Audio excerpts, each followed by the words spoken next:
Previously in the world of Jojo's Bizarre Adventure, two buff dudes grow up together as brothers in England in the 1800s. They later become deadly enemies after one of them becomes a vampire and kills his dog, his father, and his master.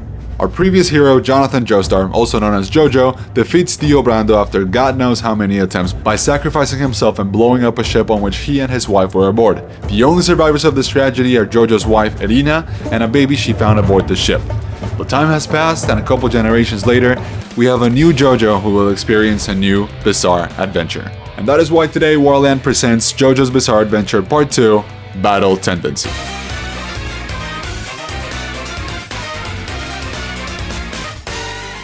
If you're new to this channel, welcome, it is a pleasure having you here, and if you haven't seen JoJo's yet, then you're a lucky bastard because I am recapping all of JoJo's Bizarre Adventure parts 1 through 6 before the release of the part 7 anime on March 19th. I'm also going to leave the link for the part 1 video in the description in case you haven't seen it, but without further ado, let's recap one of the most popular parts of this wonderful series. Part 2 opens with a familiar face and the best waifu, Robert E.O. Speedwagon, who was Jonathan Joestar's Jobro in part 1. The year is 1938 and we learn that Speedwagon became filthy rich by profiting from American oil. He arrives in Mexico where he meets Straizo, who is also from part 1, and other Hamon warriors who are hunting down the Stone Mask's origins. They enter a cave where they have found traces of the mask, but they flip out when they find many masks just like the one Dio used in part 1. And they flip out again when they find the silhouette of a sexy dude frozen into the walls. Oh, what a mysterious place, yes. Well, you gotta save your curiosity for later because we now cut to New York City to meet our new Jojo, Joseph Joestar. I'm gonna come. Joseph Joestar is the complete opposite of his grandfather Jonathan. He's not a gentleman who acts on nobility, he's a playful, sexy nepo baby that loves riling up people by predicting their words or using chaos to his advantage.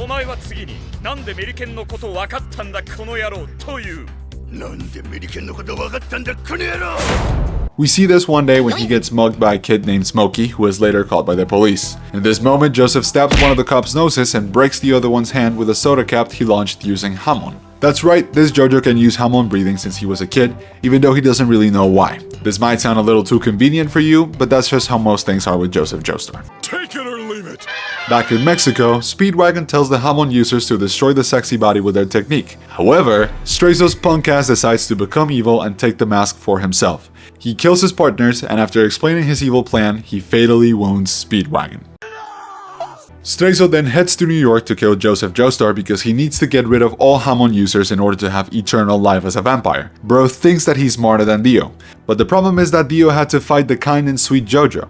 This time, when Straizo comes up to face Joseph, he simply pulls out a Tommy gun from his ass and opens fire. Stupid, I'm not gonna let you get the chance.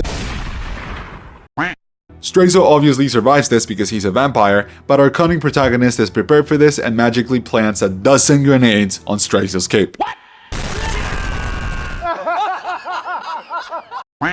Straizo survives one more and then they're basically fighting until sunrise when Straizo just dissolves. But before this, he tells him about the sexy stone dude in Mexico and how much trouble it could be. We also learn that this stone dude is called the Pillar Man. And after this, Jojo heads out to Mexico and we pretty much forget about Smokey. Unfortunately for Jojo, Mexico right now is plagued with Nazis who are trying to find the mask to improve German technology ahead of World War II. And their leader is this psychopath called Rudolf von Stroheim. In their exploration, the Nazis found the Pillar Man, which sucks, but they also found and saved our favorite waifu, Speedwagon.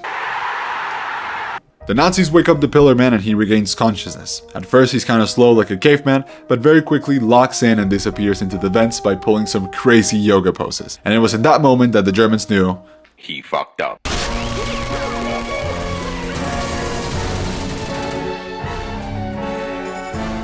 Before we get to the Nazi slaughterfest, our boy Joseph, who is already in Mexico, needs to find a way into the Nazi base. He notices the gate guards are two sad gooners who are abusing Mexican shorties, and decides to step up as the big-titted man that he is. I'm gonna come. Joseph finally reaches Speedwagon, who had been strapped down to watch the whole thing, and he tries to make a break for it.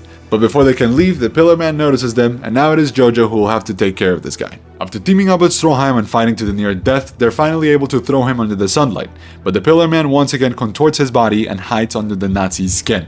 Stroheim, who thankfully isn't stupid, takes out a grenade to blow himself up and reveal the Pillar Man to the sun.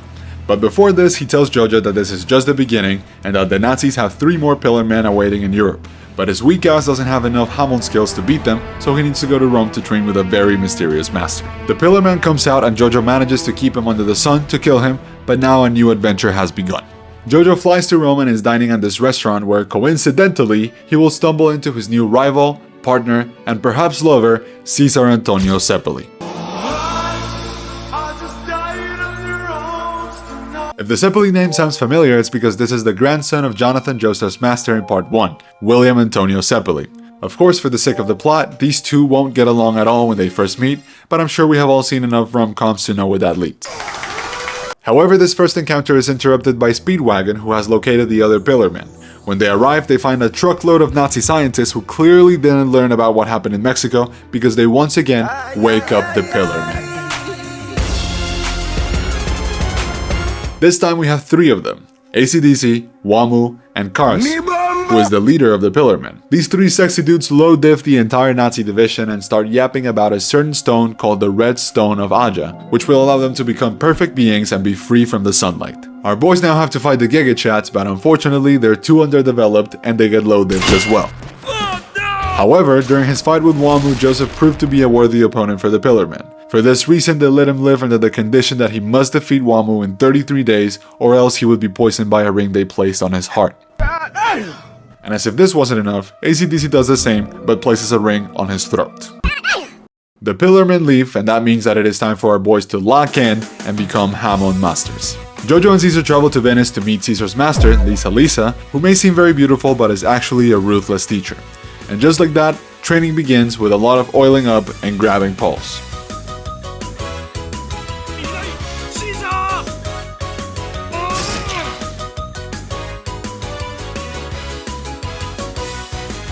A month has passed and now our boys are Hamon masters. Also, we learned that Lisa owns the Red Stone, which is the thing that the Pillarmen need to become invincible for real. Joseph says what all of us are thinking at this point, just destroy the fucking thing. No Redstone, no Pillarmen. But Lisa refuses because there's a prophecy that says that the Pillarmen cannot be destroyed without the Redstone in the first place, so they need to protect it instead. After this month of training, the first Pillar Chat, ACDC, shows up to take the stone. Joseph and ACDC start fighting and he gets to show the Pillar Chat just how goated he is with Hamon now. Our protagonist defeats ACDC and gets the antidote for the poison in his throat, which was stored in the Pillar Chat's nose ring.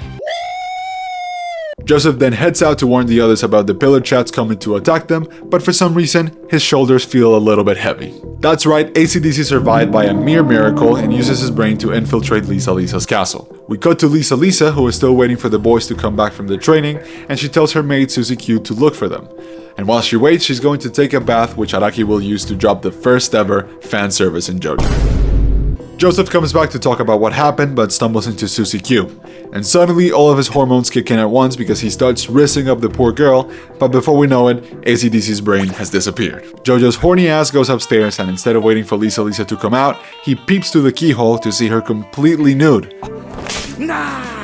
And this, my friends, is a vital plot point that will be very important later, so don't forget it. Suddenly, Susie Q appears inside the bathroom again, and it turns out to be ACDC controlling her body. Enraged by the fact that they're trying to take a shorty, Joseph kicks the brain out of Susie Q's body and pulverizes him with the sunlight. But it is way too late because ACDC had already sent the Red Stone on a ship. So now the boys and girl head to Switzerland, which is where the stone was sent. And when they get there, it is once again full of Nazis who are now in possession of the stone. Kars learns about this and attempts to retrieve it. But what Kars wasn't expecting, as well as anyone else in the audience, is that he would be received by none other than Rudolf von Stroheim. It turns out that bro is now a cyborg thanks to German technology, so now him and Joseph fight Kars for control of the Red Stone. Joseph manages to win, and Kars takes the L for now. The next day, the boys are trying to figure out the position of the Pillar Chats to finally get rid of them, and they find them in this hotel. Caesar is a little bit salty because Jojo has been really carrying his ass since they met, so in a very immature moment, he rushes into the castle by himself. When he leaves, Lisa tells Joseph about Caesar's dark past in the form of a flashback. We learn that Wamuu was responsible for the death of his father, and that made Caesar swear revenge on the Pillar Chats. But now that we got a flashback, I'm sure a lot of you guys know what will happen to him next. Once inside the hotel, the poor bastard comes face to face with the chattest of the Pillar Chats, Wamuu, who has the power to control tornadoes with his arms. Caesar gives an amazing fight using his Hamon bubbles to reflect sunlight into Wamuu's body, but sadly, bubbles are not enough to defeat 2 fucking tornadoes, and Caesar is defeated. With his final strength, he manages to steal the antidote for Jojo's heart poison and puts it inside an unbreakable Hamon bubble with his headband. And then finally, he gets smashed by the falling ceiling.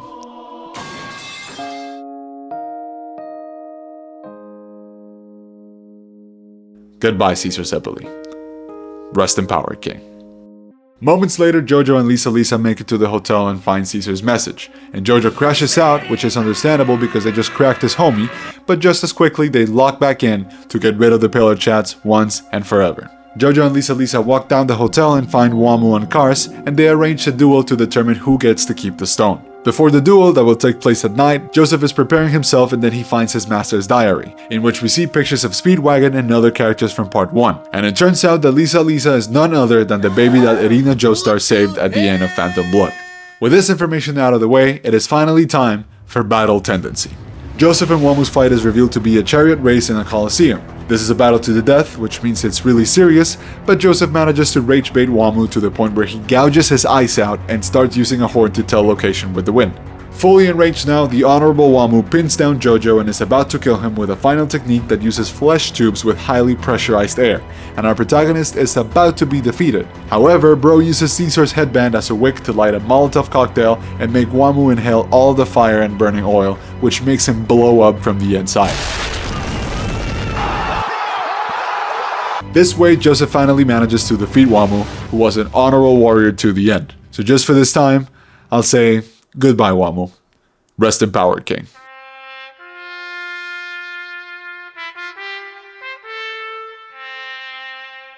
Car starts crashing out, which is understandable because they just cracked his homie, but instead of honoring his warrior ways, he tricks Lisa and stabs her in the back. And now Cars has finally acquired the red stone. At the same time, Cars sends the vampire army after Jojo, but he is rescued at the last second by the cheeky bastard that is Rudolf von Stroheim, who is accompanied by Speedwagon, the Speedwagon Foundation, and Smokey. Remember that guy? The Speedwagon dudes fight the vampires with massive UV rays so Jojo can go fight Cars, who at this point is playing with Lisa's body. But just after he leaves, Smokey reveals to the audience that Lisa is actually Joseph's mother.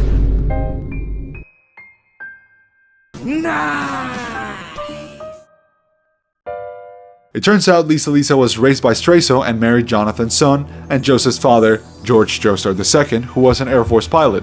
But one day, one of Dio's surviving zombies infiltrated the Air Force and killed Joseph's father. Lisa killed the zombie, but had to exile herself because it looked like a human murder to the public. But during the time that we were busy talking about this, Cars uses the red stone and becomes the ultimate life form, unable to die, even by sunlight. After seeing this, Joseph uses the secret Joestar technique, which is to run away.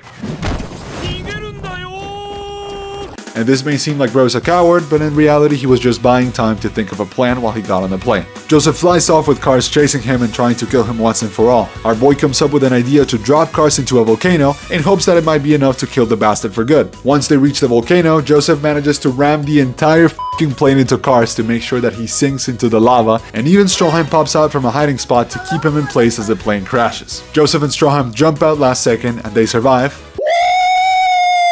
But unfortunately, so does Cars.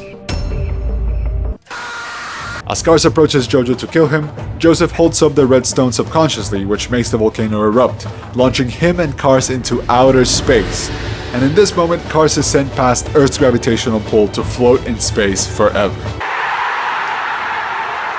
Once Cars is defeated, Jojo is finally able to rest, and everyone thinks that he died, but of course he didn't because he's Joseph Joestar. And then he marries Susie Q, and many years pass until Joseph is now an old man heading to Japan in search for a new bizarre adventure. The end. And that, my friends, was JoJo's Bizarre Adventure Battle Tendency. This is the last part in JoJo that uses Hamon as the power system, and then starting in part 3 we're finally going to get stands. Regardless of that, this part is amazing, and if you ever skipped it, then you really missed out until today because you watched this video. So please hit the like button and subscribe if your heart tells you to do so, and I will see you in part 3. Bye bye. Get back!